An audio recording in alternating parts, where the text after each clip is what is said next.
7 mois et que jusqu'alors nous n'avons pas perçu une seule tranche. Et nous nous posons la question de savoir comment est-ce qu'on va distribuer, sinon on va dispatcher les 4 tranches de 30 000 francs afin que nous puissions le percevoir avant la fin de l'année. D'autant plus qu'il ne nous reste que 4 mois pour terminer l'année. Voilà pourquoi nous avons organisé cette assemblée générale pour dire à l'autorité que nous avons compris maintenant sa politique, qui est celle-ci. Pendant longtemps, nous avons marqué un silence stratégique juste pour tester de la bonne foi de nos autorités. Mais là, elles nous ont montré le contraire. L'autorité n'a pas su jouer sa responsabilité. Et elle nous a donné l'impression qu'il faut qu'on les bouge avant qu'elles ne réagissent. Donc aujourd'hui, nous allons nous concerter avec la base pour savoir la conduite qu'il faut tenir pour le reste de l'année. Et en même temps, nous allons réclamer à ce que soit versé à chaque étudiant élu allocataire 2 tranches des allocations de secours. Ça fait 60 000 francs pour les étudiants qui sont élus. Pour les étudiants qui sont élus boursiers, nous demandons les 6 tranches d'arriérés. Ça fait 90 000 francs. Afin que le calme que nous avions connu juste après la signature des accords du 13 janvier 2012 puisse être pérennisé. Mais sans cela, nous allons recommencer les manifestations avec vigueur. Et ça, je donne ma parole. Je suis sûr que tous de suite, vous allez voir ce qui va se passer. Et ensemble, avec la base, nous allons décider, je l'ai déjà dit, de la conduite à tenir pour le reste de l'année académique.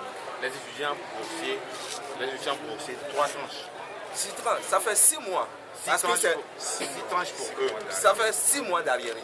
Pour les étudiants boursiers. D'accord. Et vous exigez qu'on leur paye combien de tranches? Les 6 mois. Les 6 mois. Oui, est-ce que, Monsieur le Président, est-ce que vous croyez que l'AG d'aujourd'hui sera suivi? Parce que voyant la foule ici présente, est-ce que vous êtes sûr?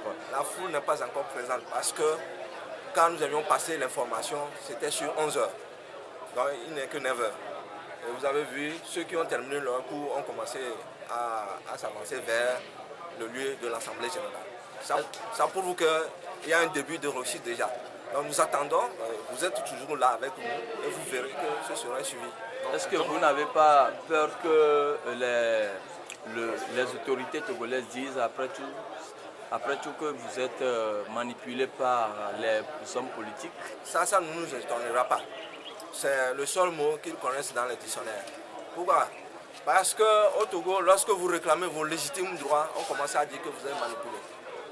Vous êtes en train de me voir être manipulé parce que ça fait 6 mois, les étudiants n'ont pas jamais vu depuis que l'université est créée. Et je réclame seulement mes droits, on va me dire que je suis manipulé. Eux-mêmes, ils ont pris l'engagement avec un calendrier. En principe, si on suivait ce calendrier, on devait avoir les 2 tranches déjà, les 2 premières tranches. Et nous sommes dans le 7e mois de l'année académique, nous n'avons pas encore perçu une seule tranche. Et quand je suis en train de leur demander de respecter leur propre engagement, on va me dire que je suis manipulé, je ne pense pas. En fait, c'est un faux fuyant en disant que quelqu'un est manipulé. Un étudiant, c'est le phare de la société. Et nous pensons que, sans fausse modestie, nous sommes la crème de la crème. Et nous savons là où se trouvent nos droits. Et quand nous réclamons nos droits légitimes, il faut que des gens cessent de nous dire que nous sommes manipulés.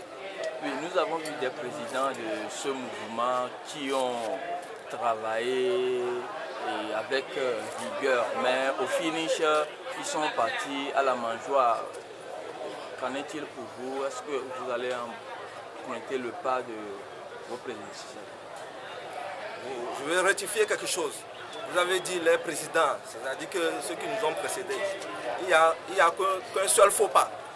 Parce que je suis le 4e président de ce mouvement, depuis que nous avons créé ce mouvement. Et il n'y a eu qu'un seul faux pas. Donc ne dites pas que les anciens présidents. Les anciens présidents. C'est vrai, c'est dommage que nous ayons combattu ceux-là tous ensemble. Puisque celui dont vous parlez, j'ai été son premier vice-président. Et c'est ensemble que nous avons mené cette lutte. Et ça a donné des fruits concrets. Mais c'est dommage qu'il aille rejoindre ceux que nous avons combattus. Mais je voudrais nuancer quelque chose. Entre le syndicalisme étudiantin et l'engagement politique, il y a un fossé. Si quelqu'un a choisi d'aller travailler, s'il trouve que sa conviction, c'est avec ceux qu'il a combattu sur le plan politique, ça n'engage que lui, mais ça n'engage pas le mouvement. Parce que le mouvement est là, son premier objectif, c'est de défendre l'amélioration des conditions de vie et de travail des camarades. Et dès lors que cela n'est pas respecté, eh bien, les autorités nous verront sur leur chemin. Maintenant, s'il y a des gens qui nous accompagnent et que le moment venu, sur le plan politique, ils choisissent leur chemin, ça n'engage qu'eux.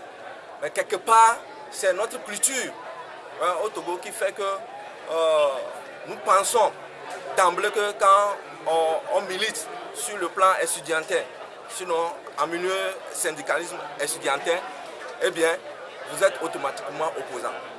Je sais que vous voulez parler d'Adou, avoir son attitude contre le gouvernement d'alors, c'est vraiment étonnant qu'il soit de leur côté aujourd'hui.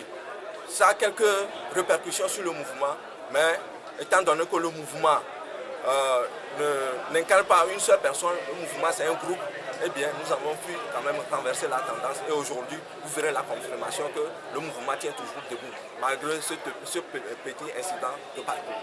Mais à côté de ça, moi je veux revenir au niveau des engagements pris par le gouvernement.